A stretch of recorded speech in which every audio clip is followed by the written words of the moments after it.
Hello po, muli si Pastor Al ng Shepherd Staff. Po?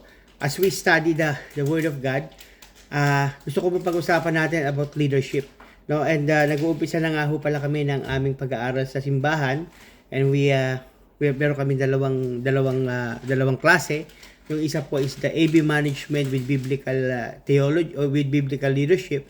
At isa po yung School of Leaders. Ano po? So, pag-usapan po natin, bakit napakahalaga? Ano po ba yung significance of church leader?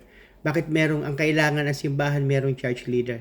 Well, una po, kung matatandaan natin, sabi po sa Ephesians 4:11-13, and he himself gave some to be apostles, some prophets, some evangelists, and some pastors and teachers to equip the saints for the work of ministry for edifying of the body of Christ. No? So, tandaan po natin mga kapatid, ibinigay po yung ibinigay po itong mga ministry na to para hindi magamit ng tao para to abuse the authority.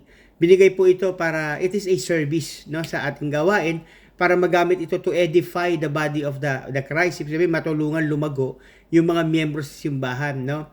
And yung mga church leader po, inappoint po tayo, no, to guide, to protect, and to equip and service people, no? Ang role po nila hindi mag-gain ng status, no? Hindi mag-gain ng power, pero magkaroon po ng faithfully shepherd the God's flock, no? Para matulungan po ang mga mananampalataya ng believers na mag-mature kay Kristo. Kung titignan po natin, napakahalaga po sa church leaders na mag-provide ng spiritual direction. Yun po talaga yung isa sa trabaho ng church leader, mag-provide po ng spiritual direction. Kaya a church without godly leadership easily loses its spiritual focus. Kaya pag ang leaders po ay walang godly leadership, no? Napakadali po ito na mawala sa spiritual focus at mapapahamak po ang mga mananampalatayang kanyang inaalagaan, no? Kung titignan din po natin, the leaders keep the church center on God mission rather than human preference. So ang trabaho po ng leaders is magkaroon ng turuan ang mga miyembro, no? Kaya nga sabi sa Word of God sa Matthew, sabi niya po, teach them to obey what I have commanded you, sabi ni Jesus Christ.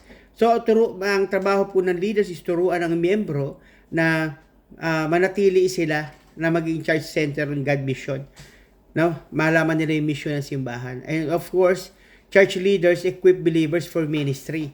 God never intended pastor to do all ministry themselves.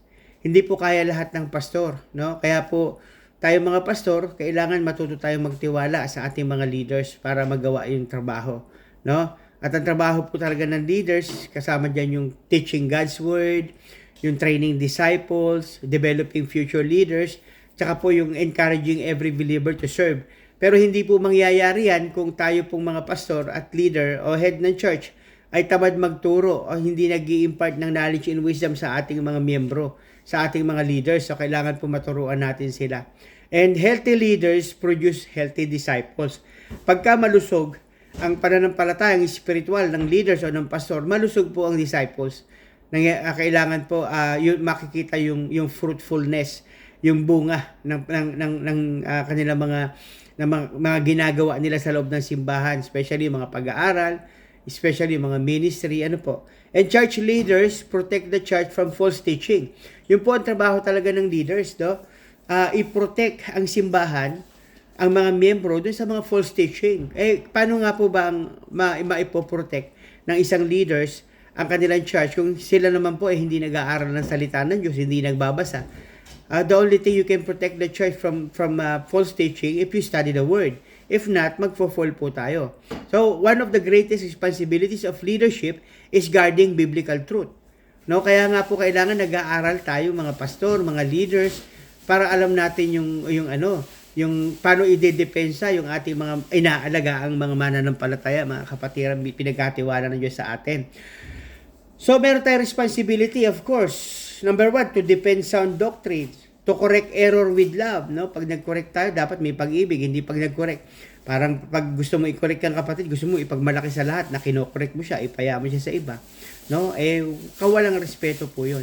And warn them against deception, no? Warningan natin mga kapatiran, yan po ang trabaho ng leaders. And i-keep din po natin si Kristo ang focus, no? And of course, church leaders, shepherds, God's people. Leadership is about caring for people, not controlling them. Ano po? Yung faithful steward po, mga kapatid, is know the people, feed them spiritually, protect them, encourage them, restore those who wander. Yan po ang trabaho natin. Kaya, hindi po tayo dapat controlling. Dapat po mag-show tayo ng compassion and love for them. Ano po? So, yun lang po, mga kapatid.